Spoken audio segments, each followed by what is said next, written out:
Jai Hind friends, welcome to Kalyani IAS Academy.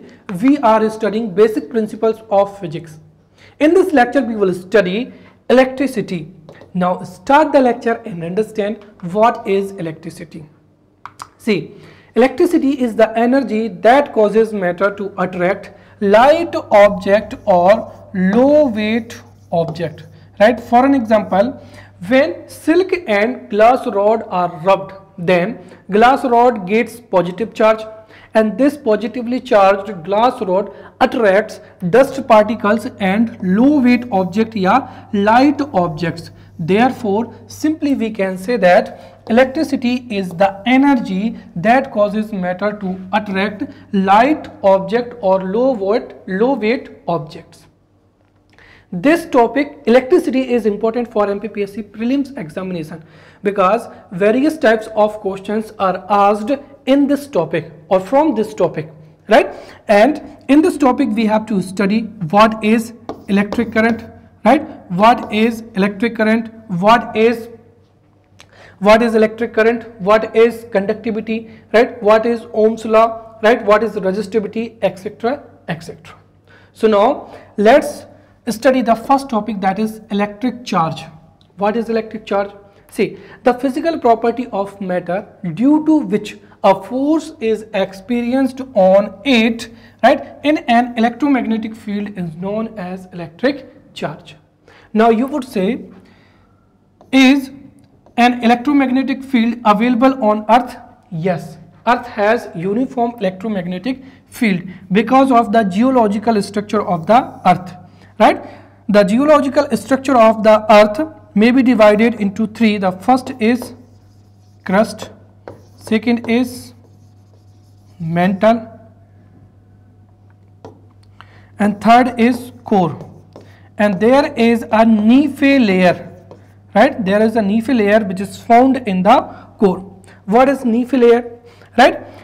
Here Ni stand for nickel and Fe stand for iron. Right? So molten nickel and iron are found in the core of the earth, and nickel and ferrous or iron are ferromagnetic substances. Therefore, or because of the presence of molten nickel and iron in the core of the earth has uniform electromagnetic field. And because of this electromagnetic field, a force is experienced on matter, and this property of matter is known as electric charge. So simply, if the objective is asked, then we can remember the physical property of matter due to which a force is experienced on it in an electromagnetic field is known as electric charge. Right? And the electric charge is held by the fundamental particles of the matter. What are the fundamental particles of the matter? See, you know that when earlier it was understood that atom is the fundamental particle of the matter, but later it is considered that not atom but electron, proton and neutron. So electron, proton and neutron are considered to be the fundamental particles of the matter, and this charge is held by the fundamental particles or electron, proton or neutron of the matter. Right? और जो electric charge है ये एक scalar quantity होती है और इसकी unit क्या होती है? कूलाम होती है, जिसका सिंबल क्या हो जाएगा? C हो जाएगा. तो ये एक बेसिक इंफॉर्मेशन हो जाएगी इलेक्ट्रिक चार्ज के बारे में. यहाँ से MCQs बन सकते हैं जिसके बारे में आपको पता होना चाहिए.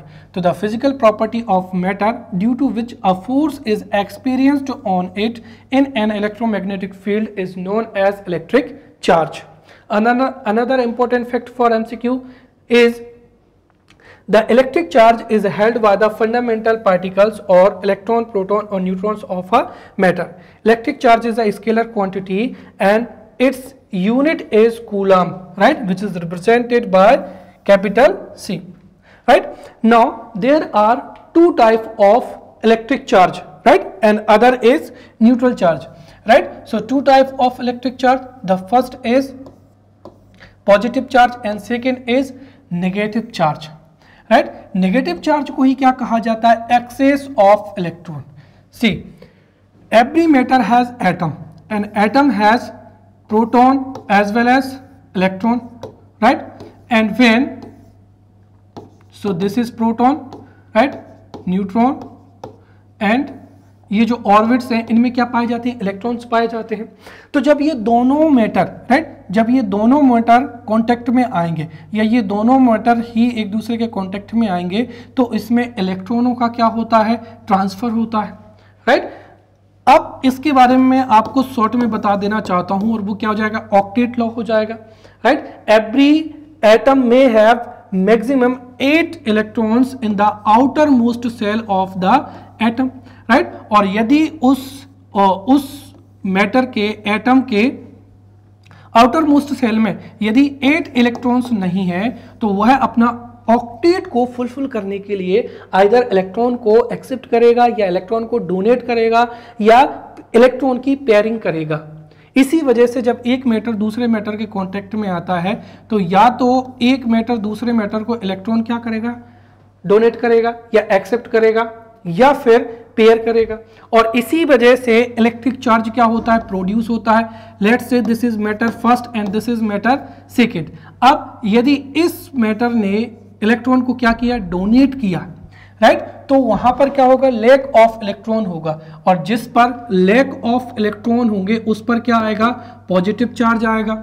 और जो इलेक्ट्रॉन को क्या करेगा? एक्सेप्ट करेगा। So if excess of electrons then ये क्या होगा? इस पर क्या आएगा? नेगेटिव चार्ज आएगा, right. So in this way we can say that there are two types of electric charge. The first is positive charge or lack of electrons and second is negative charge, excess of electrons, right. We can understand why these two examples.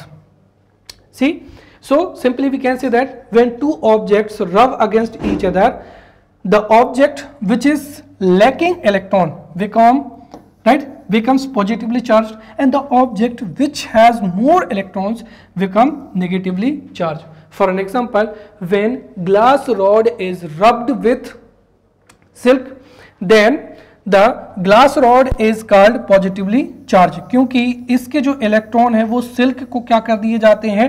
Donate कर दिए जाते हैं, right. And when ebonite rod is rubbed with fur, the charge produced on the ebonite rod is known as negative charge.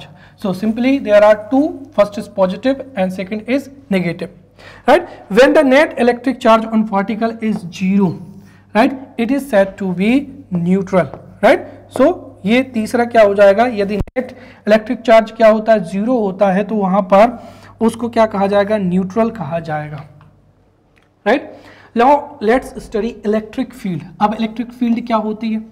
See, the area around an electric charge in which another charge experience a force of attraction or force of repulsion is known as electric field. अब मैंने आपको एक point यहाँ पर जो है अभी आपको बताना था वो ये है कि जो दो टाइप के इलेक्ट्रिक चार्ज होते हैं, right, the first is positive charge and second is negative charge, right. Here the similar type of charges repel each other and opposite type of charges attract each other, which means that if this is positive charge and this is positive charge, right, both will repel each other. This is negative charge, this is also negative charge, both will repeat each other. But this is, if this is positive charge and this is negative charge, so both will attract each other. This is negative charge, this is positive charge, so both will attract each other.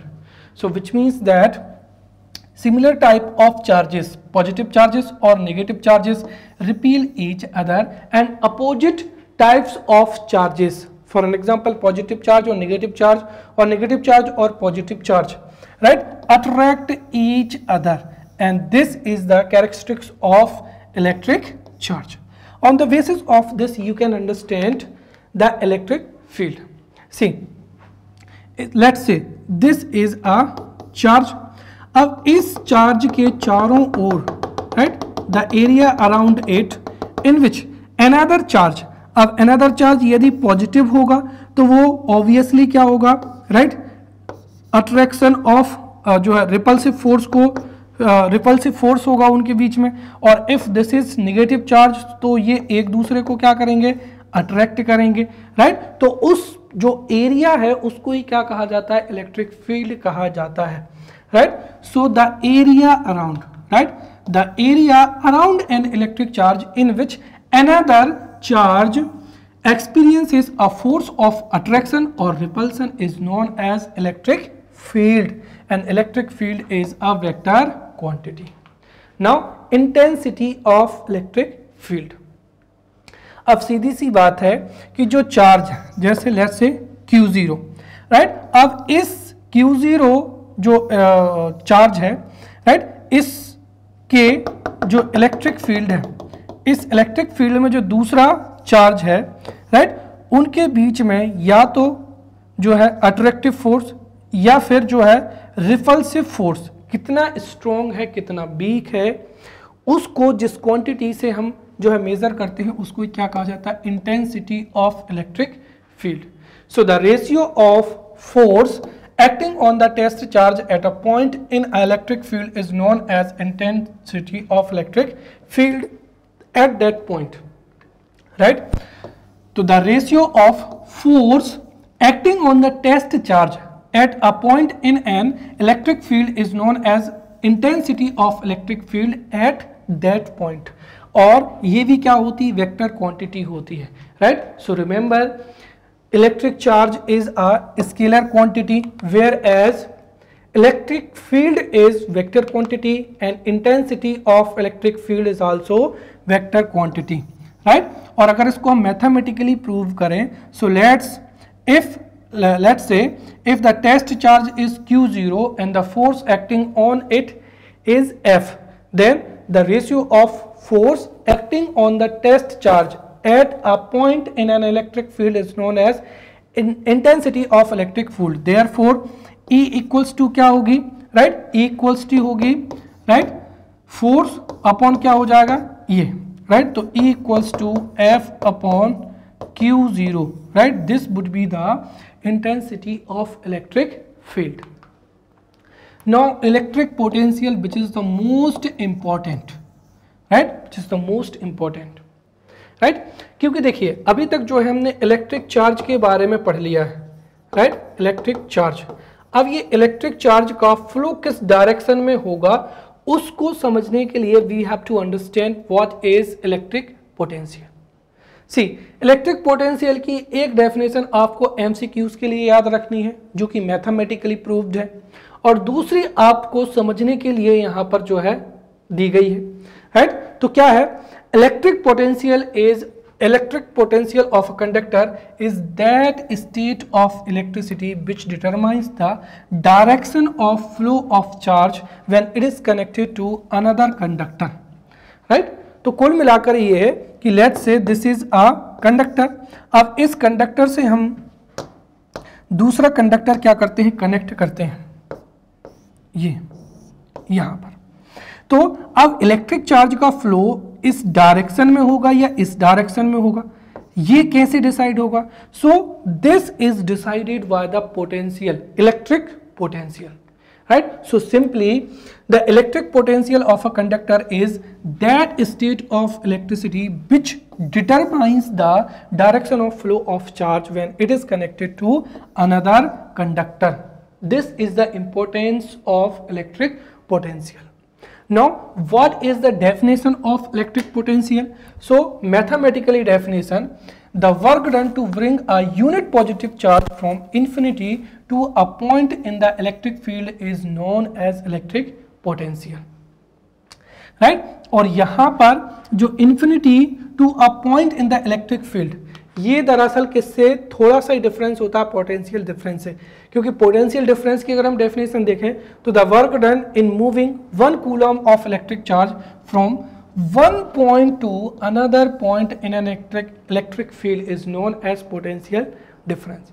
Therefore both the definitions are important, right. तो mathematically definition क्या है, right, electric potential की, the work done to bring a unit positive charge from infinity to a point in the electric field is known as electric potential, right? And what is the importance of electric potential?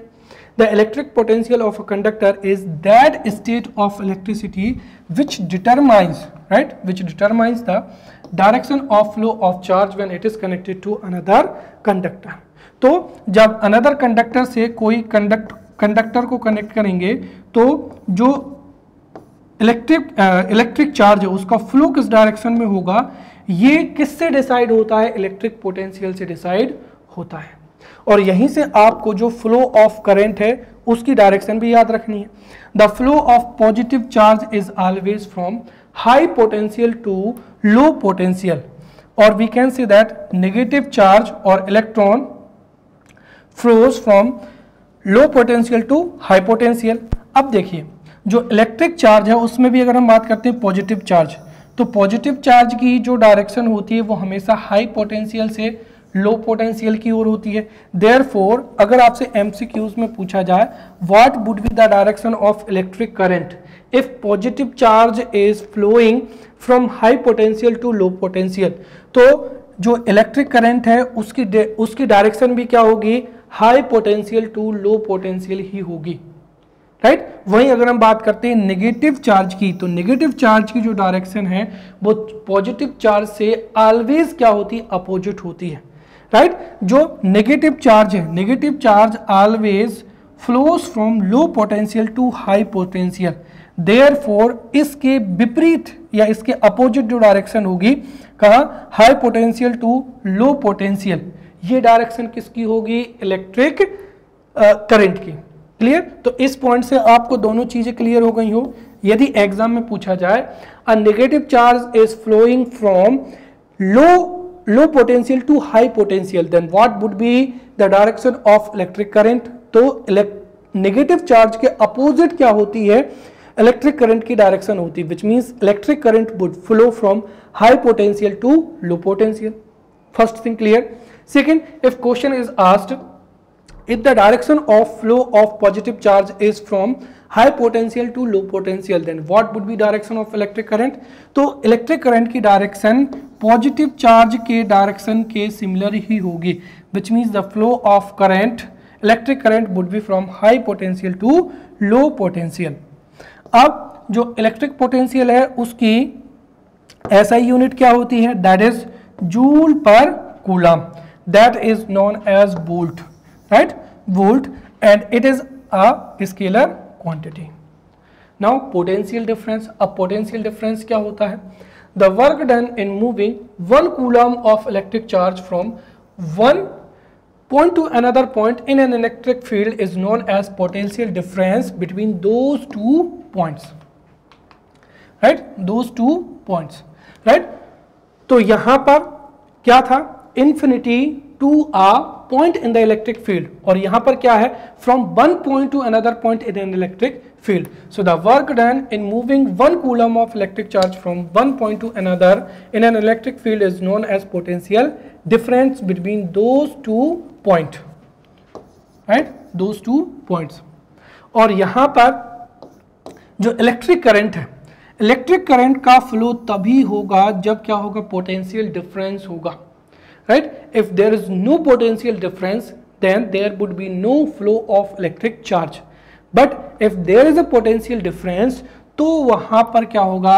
Electric current का क्या होगा? Flow होगा। So for current to flow in an electric circuit, there must be a potential difference between the 2 points of the electrons to move, right? The unit of potential difference is also volt, और ये भी कैसी होती है? Scalar quantity होती है। Potential difference को कैसे निकाल सकते हैं? तो the potential difference is equals to the potential difference between 2 points is equals to work done W, right, upon charge Q0, right? So V equals to W upon Q0 is known as potential difference. Clear?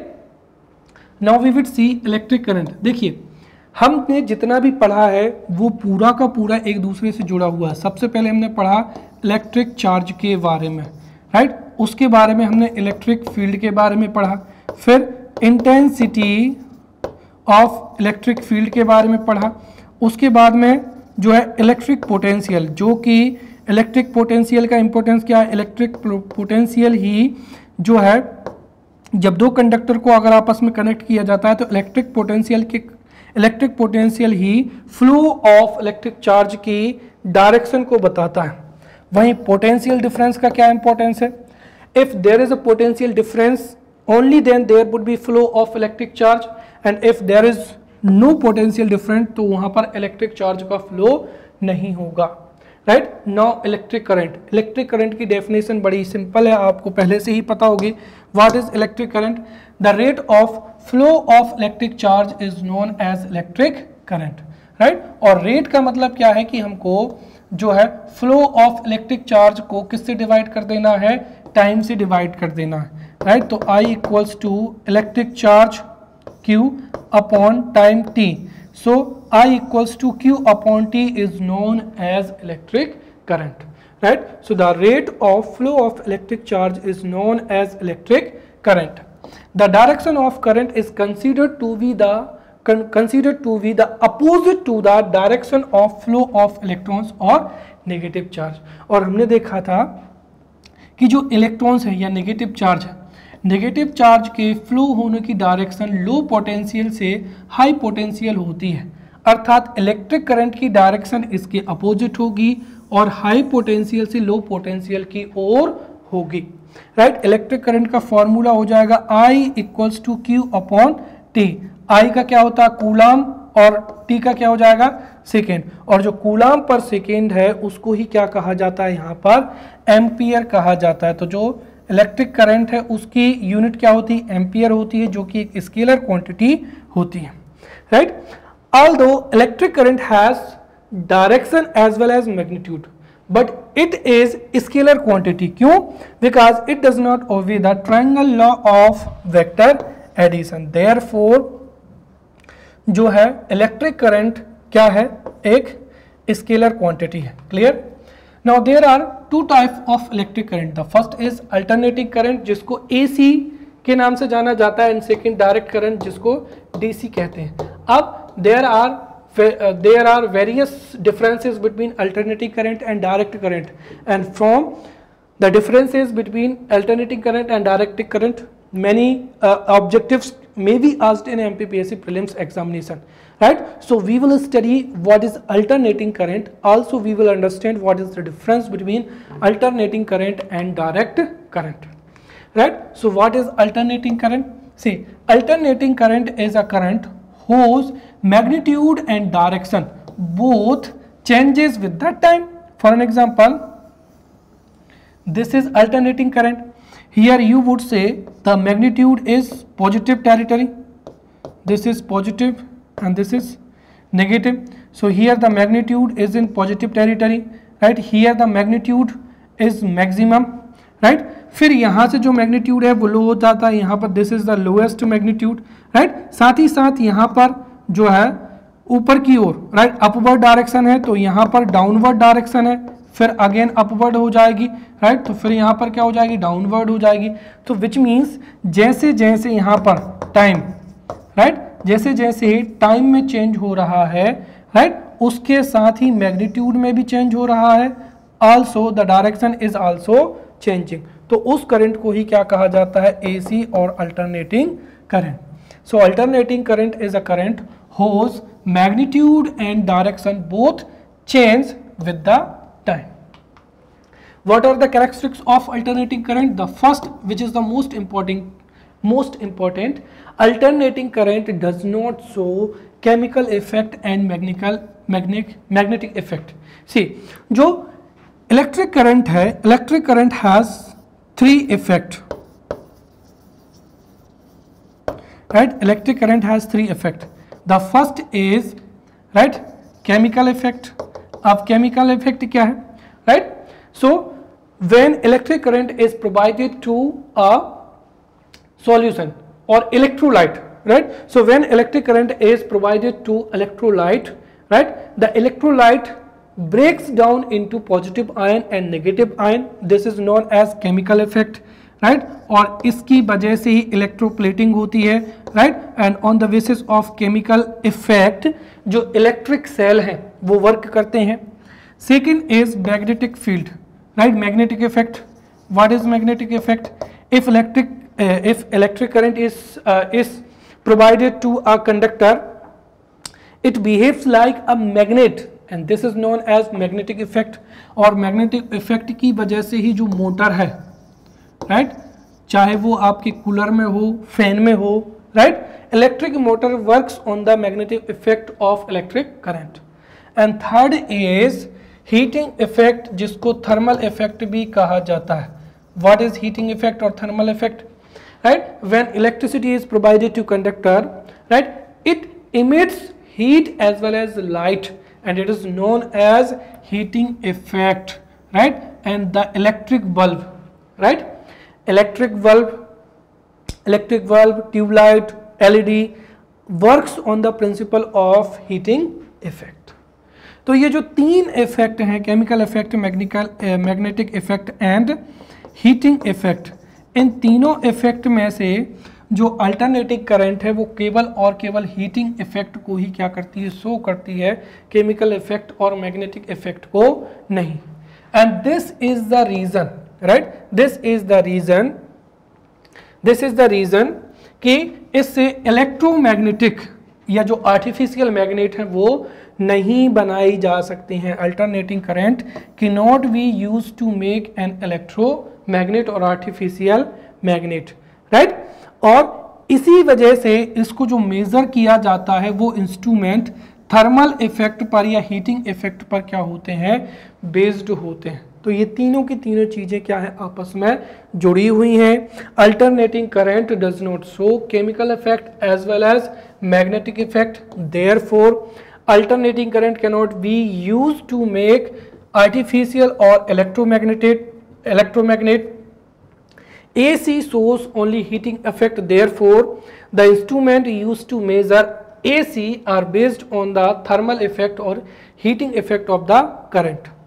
Third and most important, transformer एक ऐसी device होती है जो कि AC पर ही work करती है। So transformers can be used with alternating current only and the device which is used to convert AC to DC is known as rectifier, and this has been asked in MPPSC prelims examination, right? So rectifier is the device which is used to convert AC to DC, और AC पर केवल और केवल transformer ही क्या करते हैं, work करते हैं, जो कि DC पर वर्क नहीं करते हैं।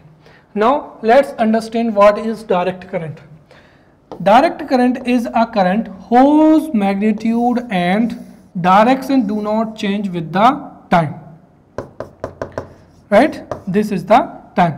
Ideal जो DC है उसकी बिल्कुल डायरेक्शन में चेंज नहीं होता है, बट जो अगर हम देखें तो यहाँ पर जो DC होती है उसमें थोड़ा सा क्या होता है, फ्लैक्चुएशन होता है। बट फिर भी अगर हम देखें तो जैसे जैसे टाइम इंक्रीज हो रहा है, इसके मैग्नीट्यूड में ये जो है मैग्नीट्यूड है ये हमेशा पॉजिटिव, राइट, किस में, पॉजिटिव टेरिटरी में ही रहेगा, नेगेटिव इसमें साइकिल नहीं होती है। साथ ही साथ इसकी डायरेक्शन भी जो है क्या होती है, सिमिलर होती है, right. So the current whose magnitude and direction do not change with the time is known as direct current। Now let's understand what is the difference between AC and DC। The first is, I would like to tell you about AC because we have studied about AC, right? So AC shows, right, AC do not, right, alternating current does not show chemical effect and magnetic effect। Alternating current only shows heating effect, but यहाँ पर DC में पहला अंतर क्या है, DC current source chemical effect, magnetic effect and heating effect, अर्थात DC तीनों effect को क्या करता है, शो करता है, right. Therefore, right, direct current shows the magnetic effect, therefore direct current can be used to make electromagnet। Also direct current measuring instruments are based on the magnetic effect of the current, right. और जो transformer है ये केवल और केवल AC पर work करता है, इसलिए डीसी पर वर्क नहीं करेगा, राइट। साथ ही साथ direct current of the same voltage would be less dangerous than alternating current. Why? Because humans में आयंस पाए जाते हैं, राइट। और जब हमारी बॉडी को इलेक्ट्रिक शॉक लगता है तो इफ अगर लो वोल्टेज की जो है डीसी है, तो लो वोल्टेज की जो डीसी है वो हमारी बॉडी को ज़्यादा हार्म नहीं करती है। वही अगर वो एसी होगी, राइट, सो एसी अल्टरनेटिंग करंट में पॉजिटिव साइकिल भी होती है, नेगेटिव साइकिल भी होती है, जिस वजह से वो हमारे आयंस को डिस्ट्रॉय कर देते हैं, जिसकी वजह से व्यक्तियों, राइट, जो पर्सन है उनकी डेथ हो जाती है। Therefore alternating current of the same voltage, और यदि वो लो वोल्टेज होता है तो AC is more dangerous than DC, right. और यहां पर दूसरी चीज आपको याद रखना है, inverter is used to convert direct to into AC, right. तो rectifier is device which converts AC to DC, और inverter is used to convert direct current into alternating current. Clear? Now we will see Ohm's law, which is the basic principles of physics. What is Ohm's law?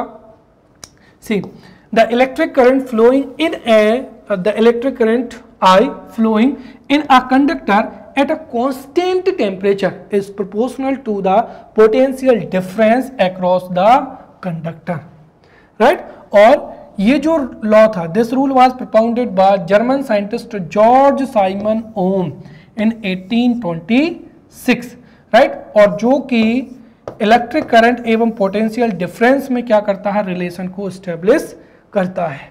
And this is used to find the relation और ratio between the current flowing in conductor and the potential difference of the conductor. Clear?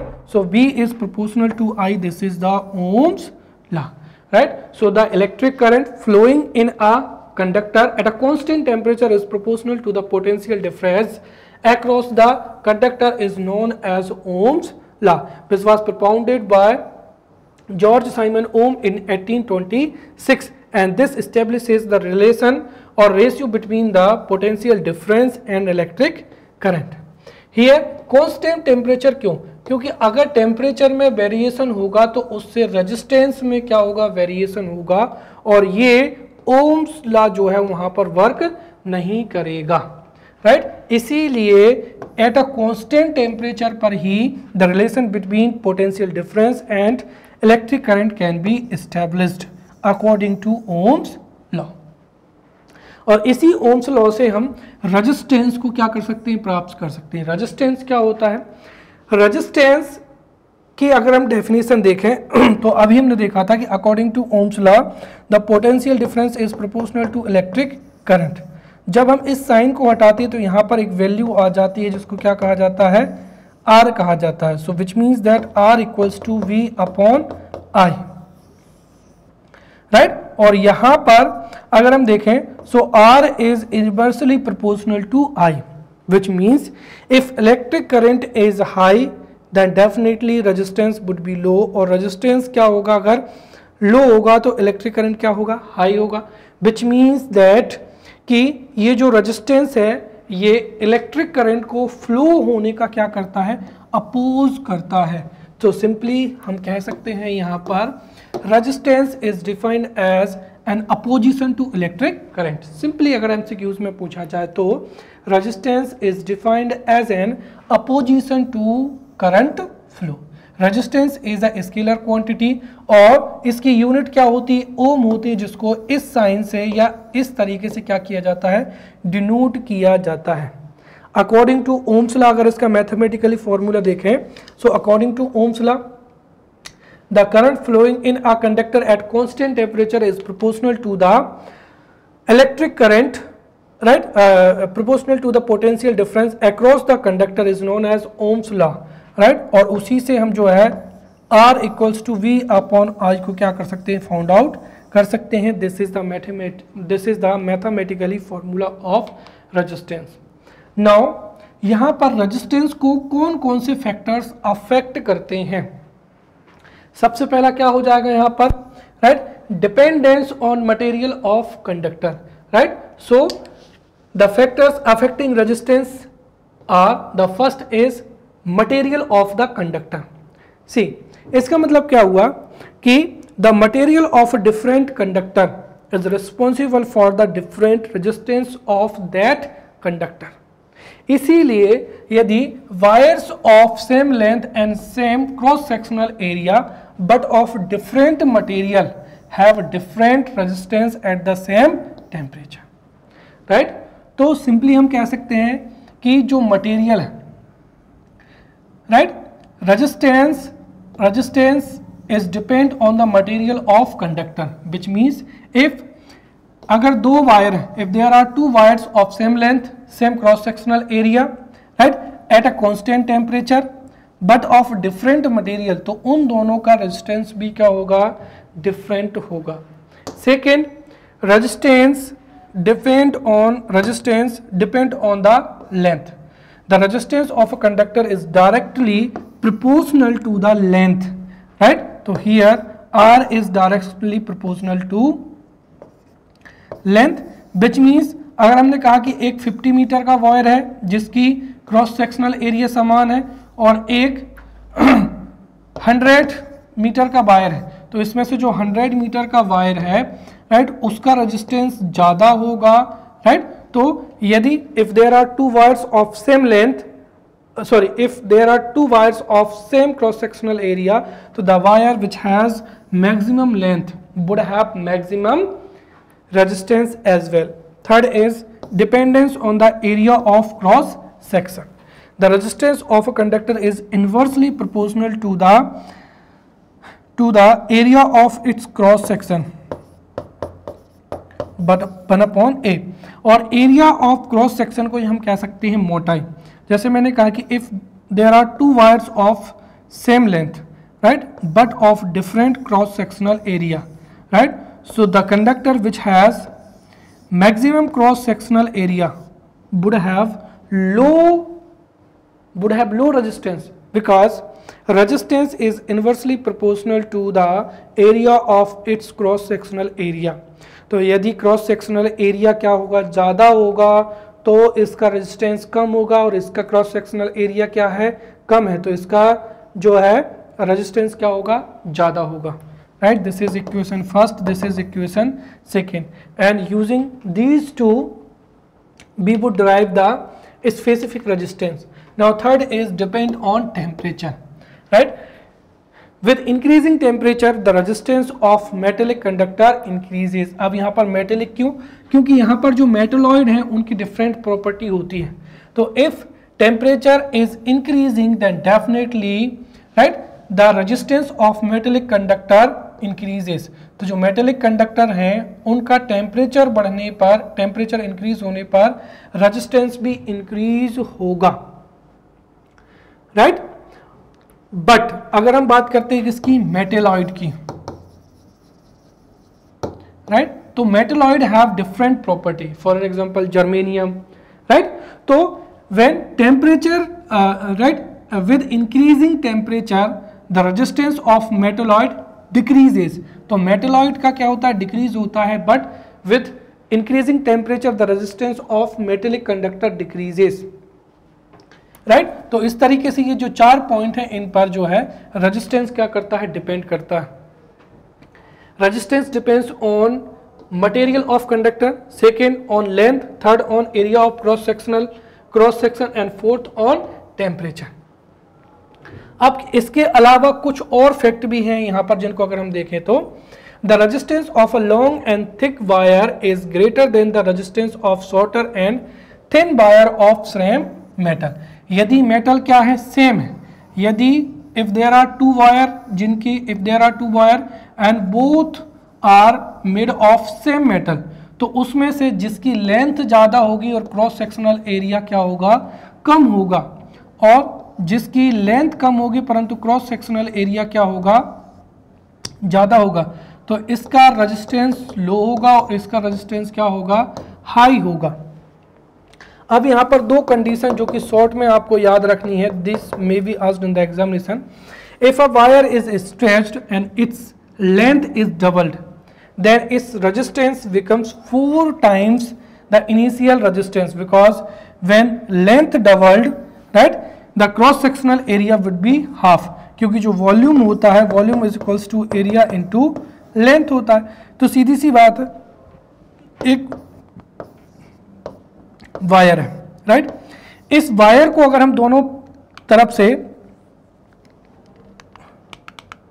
Right, if B pull the wire, right, both the sides, तो जब ये wire क्या होगा, stretch होगा, right, stretch होगा तो obviously इसकी लेंथ बढ़ेगी और इसका जो क्रॉस सेक्शनल एरिया है वो क्या हो जाएगा, हाफ हो जाएगा। क्यों?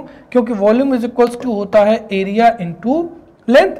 तो यदि लेंथ डबल होगी तो इसका एरिया क्या हो जाएगा, हाफ हो जाएगा, और इसी वजह से इसका जो टोटल रेजिस्टेंस है वो कितना हो जाएगा, 4 टाइम्स हो जाएगा। तो remember, if a wire is stretched and its length is doubled, तो उसका रेजिस्टेंस कितना हो जाएगा, 4 टाइम हो जाएगा।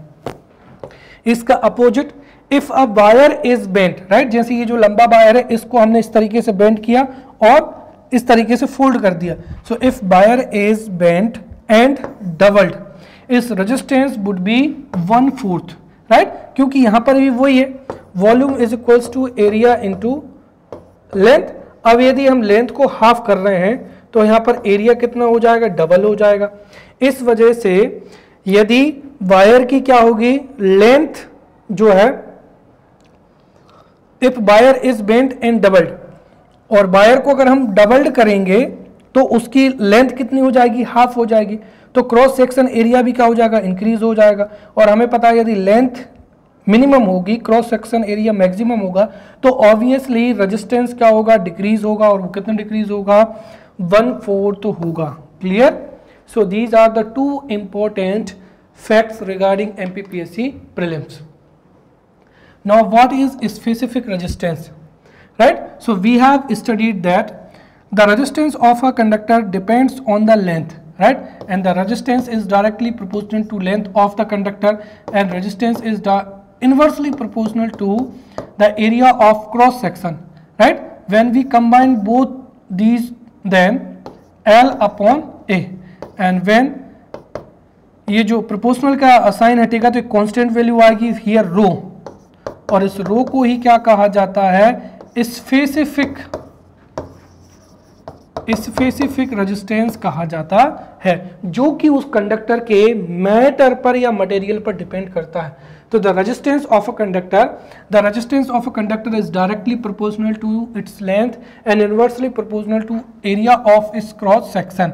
और इस तरीके से यहाँ पर जो कांस्टेंट वैल्यू आती है रो, इसको ही क्या कहा जाता है, स्पेसिफिक रेजिस्टेंस कहा जाता है। Specific resistance is a characteristics property of material of the conductor. किसकी? मटेरियल ऑफ कंडक्टर की एक स्पेसिफिक कैरेक्टरिस्टिक्स होता है। तो specific resistance is a characteristics property of the material of conductor.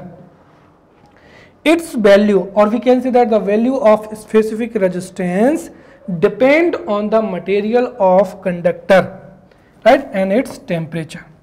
If a wire is stretched and doubled its length, right, its resistance will change, परंतु उसका जो specific resistance है वो क्या होगा, अनचेंज्ड रहेगा, राइट। तो किसी भी वायर को अगर हम स्ट्रेच कर दें या बेंड करके डबल कर दें तो उसका जो रेजिस्टेंस है वो या तो इंक्रीज होगा या डिक्रीज होगा, बट उसका स्पेसिफिक रेजिस्टेंस क्या रहेगा, सेम रहेगा, because specific resistance is a characteristic property of material of the conductor. Now what is conductance? See, the reciprocal of resistance is known as conductivity, and this may be asked in the examination. So conductivity is equals to 1 by R, right? So the reciprocal of resistance is known as conductivity, right? Lower the electric resistance, higher the conductivity, क्योंकि inversely proportional होते हैं, तो the reciprocal of resistance is known as conductivity. Electric resistance यदि high होगा तो जो conductivity है वो लो होगी, और यदि इलेक्ट्रिक रेजिस्टेंस लो होगा तो कंडक्टिविटी क्या होगी, हाई होगी। इसकी यूनिट क्या होती है, राइट, सीमेंस होती है। Now specific resistivity, so the reciprocal of resistivity is known as conductivity or specific conductivity. So the reciprocal of resistivity is known as conductivity. Conductivity equals to 1 upon rho और siemens पर metre इसका क्या होता है, unit होती है. Now combinations of resistance, और यहाँ से भी जो है एमपीपीएससी प्रीलिम्स में कई क्वेश्चन पूछे गए हैं. अब यहाँ पर कॉम्बिनेशन ऑफ रेजिस्टेंस के दो मतलब हुए. एक तो सीधा सा मतलब क्या हुआ यहाँ पर, रजिस्टर आर, और दूसरा मतलब हुआ यहाँ पर load. Load which means electric equipment, जैसे बल्ब, राइट, क्या हुआ, बल्ब. तो मैं जैसे ये कहूँ कि दो रेजिस्टेंस को या दो रजिस्टर्स को हमने पैरेलल क्या किया, जो है सीरीज में कंबाइन किया, तो या तो हम कह सकते हैं कि दो रजिस्टर को कंबाइन किया है, हम ये भी कह सकते हैं कि दो बल्ब को हमने इस तरीके से सीरीज में कंबाइन किया, बात एक ही है. तो यहाँ पर combination of resistance which means हम दो इलेक्ट्रिक इक्विपमेंट्स को पैरेलल में या सीरीज में कंबाइन कर रहे हैं या रजिस्टर को कंबाइन कर रहे हैं, बात एक ही है, राइट. सो यहाँ पर कई प्रकार के क्वेश्चंस पूछे जाते हैं जिसको हमको समझना है. तो combinations of resistance or electric appliances, तो there are two methods of connecting resistors or electric appliance in an electric circuit. The first is series combination, second is parallel combination. जो होम अप्लायंसेस होते हैं, for an example bulb, mixer, TV etcetera are connected in parallel order, for an example. और जो decoration series होती हैं, राइट, on the festival of Diwali, right, और in marriage function, right, जो बिल्डिंग्स को डेकोरेट किया जाता है वो किससे डेकोरेट किया जाता है, सीरीज से. और जो सीरीज में जो बल्ब होते हैं वो किससे कनेक्ट होते हैं, राइट, इसमें सीरीज कॉम्बिनेशन में. तो जो डेकोरेटिव सीरीज होती हैं, so right, the bulbs are connected in the decorative series in series combination and home appliances are connected in parallel combination in electric circuit. The first is series combination. What is series combination? See, one node of each resistance is connected to the other end or node of another resistor so that same current could flow through all the resistor is known as series combination. Right? Let's draw a diagram here. So this is resistor first. This is one node and this is the end node, right. This is the second resistance, this is the first node or this is the end node. This is the third resistor, this is the first node, that this is the third node. तो ऐसा combination जिसमें, right, one node of each resistance is connected to the other और end node of another resistance. तो ये क्या हो जाएगा, ये वन नोड हो जाएगा, राइट, या हम कह सकते हैं प्राइमरी नोड. तो प्राइमरी नोड जो है वो हमेशा दूसरे सेकेंड जो एंड नोड है, राइट, जैसे मैंने कहा कि ये क्या हो जाएगा, एंड नोड हो जाएगा और ये क्या हो जाएगा, प्राइमरी नोड. तो जब एंड नोड किसी प्राइमरी नोड से जुड़ा हुआ हो, जैसे ये एंड नोड, ये प्राइमरी नोड, तो उस तरीके के कॉम्बिनेशन को क्या कहते हैं, सीरीज कॉम्बिनेशन कहते हैं. So in this combination one node of each resistance is connected to the other और end node of another resistor so that same current could flow is known as series combination. आप series combination की दो characteristics आप याद रखना. Series combination में potential difference across each resistor क्या होता है, वेरी होता है. तो इसमें जो पोटेंशियल डिफरेंस होता है वो वेरी करता है, परंतु जो इलेक्ट्रिक करंट होता है वो कैसा होता है, सेम होता है. तो पैरेलल कॉम्बिनेशन में, सीरीज कॉम्बिनेशन में जितने भी रजिस्टर्स होते हैं उनके अक्रॉस पोटेंशियल डिफरेंस, या जिसको हम कहते हैं वोल्टेज, वो वेरी करेगा, बट इलेक्ट्रिक करंट क्या रहेगा, सेम रहेगा, राइट. और यदि हम इसका ओवरऑल या इक्विवेलेंट रेजिस्टेंस निकालें तो वो कितना होगा, R equals to R1, R2 और R3, राइट. ऑब्वियसली ये क्या होगा, ज़्यादा होगा, चलिए अब पैरेलल कॉम्बिनेशन क्या होता है?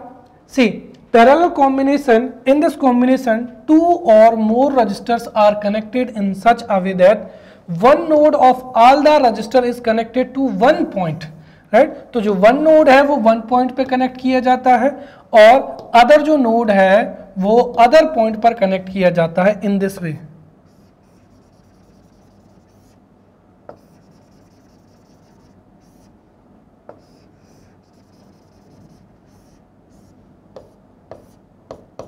ये देखिए इन सब का जो वन नोड है वो इस पॉइंट पर और जो एंड नोड है वो इस पॉइंट पर क्या है?